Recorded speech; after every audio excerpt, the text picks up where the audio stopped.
Capítulo 5. Celo.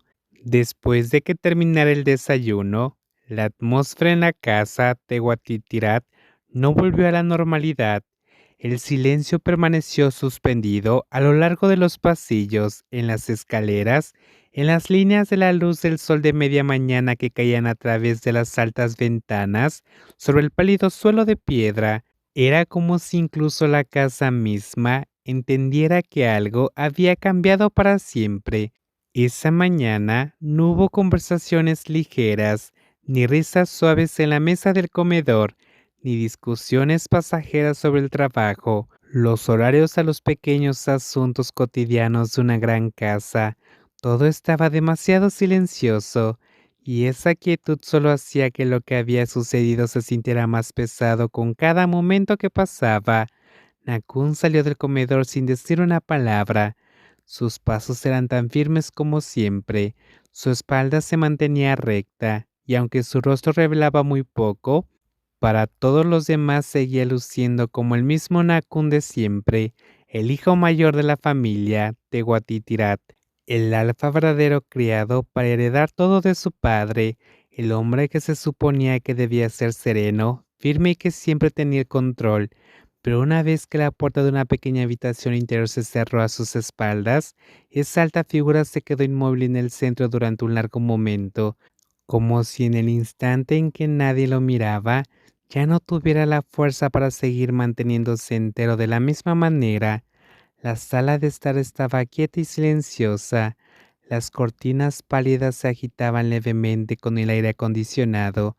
El suave aroma a madera y las notas florales del arreglo fresco que las doncellas habían colocado ahí esta mañana deberían haberse sentido relajantes, pero para Nakun no servían de nada. Se llevó una mano a la frente y cerró los ojos. La imagen de Pacha se negaba a desvanecerse.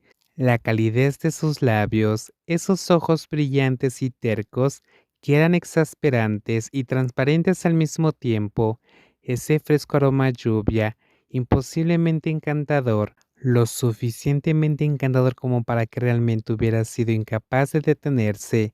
Ante ese pensamiento, la respiración de Nakun se cortó, su mano se apretó sin que él se diera cuenta, como si intentara reprimir algo dentro de su pecho, pero cuanto más lo forzaba a ocultarse, más claro se volvía. Se arrepentía, realmente lo hacía, no porque su padre lo hubiera gritado, no por la reputación de la familia, sino porque había mordido a Patsa, y alguien como él nunca debería haber cometido ese tipo de error.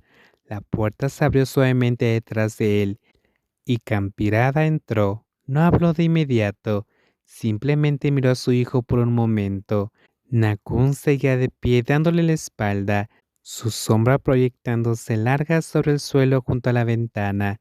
Sus anchos hombros aún se veían tan fuertes como siempre, pero para los ojos de una madre era evidente que ya se trataba de la tranquila quietud que ella conocía. Era la quietud de alguien que apenas se mantenía entero.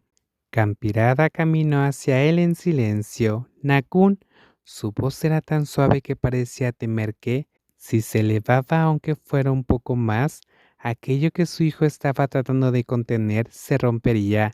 Nakun abrió los ojos lentamente y se giró para mirarla.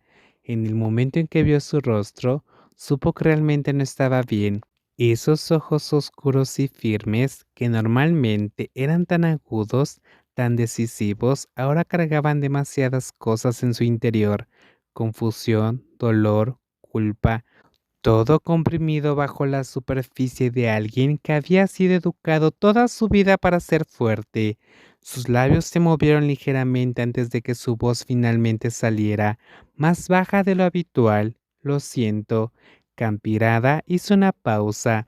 Nakun bajó la mirada como si incluso mirar directamente a su madre fuera difícil en ese momento. Siento haberte decepcionado. Las palabras fueron en voz baja, pero impactaron con el suficiente peso como para doler. Siento haberlos decepcionado a todos. Su voz se quedó en la segunda frase, aunque fueron levemente. Había intentado mantenerla firme, pero no fue suficiente. Campirada tardó solo un instante antes de dar un paso adelante y rodearlo con sus brazos. Su abrazo no era especialmente fuerte, pero era imposiblemente firme. Era el mismo abrazo que Nakun conocía desde la infancia, el tipo de abrazo que hacía que incluso un hijo que había crecido alto y formidable se sintiera, por un momento fugaz, como el niño de su madre, y en el instante en que lo abrazó así, él pareció perder la fuerza para seguir fingiendo. Esos hombros anchos que siempre se mantenían rectos por fin se relajaron. Inclinó la cabeza cerca de su hombro en silencio y su respiración comenzó a temblar poco a poco hasta que por fin las lágrimas brotaron sin que él se diera cuenta. Campirada le acarició el cabello con ternura, sin apurarlo, sin hacerle preguntas, sin regañarlo. Simplemente lo dejó llorar. Dejó que la quietud de la habitación sostuviera el peso de lo que él cargaba hasta que pudiera salir por sí solo. Nakun no era alguien que lloraba con facilidad, y cuanto más crecía, menos lo veía hacerlo, y por eso, cuando lo hizo, Campirada supo que lo que sea que estuviera sintiendo, debía haber calado mucho más hondo de lo que nadie más podía ver. No era mi intención. Habló en el silencio de entre respiraciones entrecortadas con la voz áspera. No pude detenerme. Cerró los ojos con fuerza, como si el recuerdo fuera todavía demasiado vívido. Olía tan bien.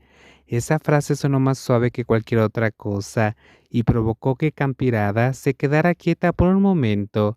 Nakun bajó aún más la cabeza. La culpa se agudizaba en él mientras hablaba. No quería que sucediera de esta manera. De verdad que no era mi intención. Campirada continuó acariciándole el cabello. Todavía estaba conmocionada, preocupada por todo lo que vendría, pero verlo así dejaba una cosa clara. Este no era el momento para culpas, lo sé, dijo ella con dulzura. Él permaneció en silencio, escuchando.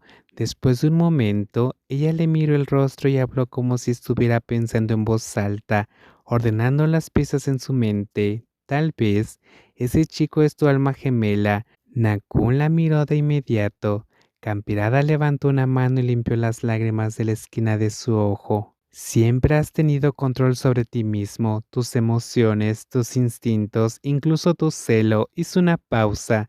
Si él no fuera realmente importante para tu cuerpo y tu naturaleza, no habrías perdido el control hasta este punto con tanta facilidad. La habitación volvió a quedar en silencio. La palabra alma gemela no hizo que todo fuera más ligero, pero le daba forma a lo ocurrido, una que no era tan cruel. Al menos significaba que esto no era un simple fracaso, no era meramente un vergonzoso lapso de control. Podría haber sido algo más profundo que eso, más antiguo, más difícil de resistir de lo que nadie quisiera admitir.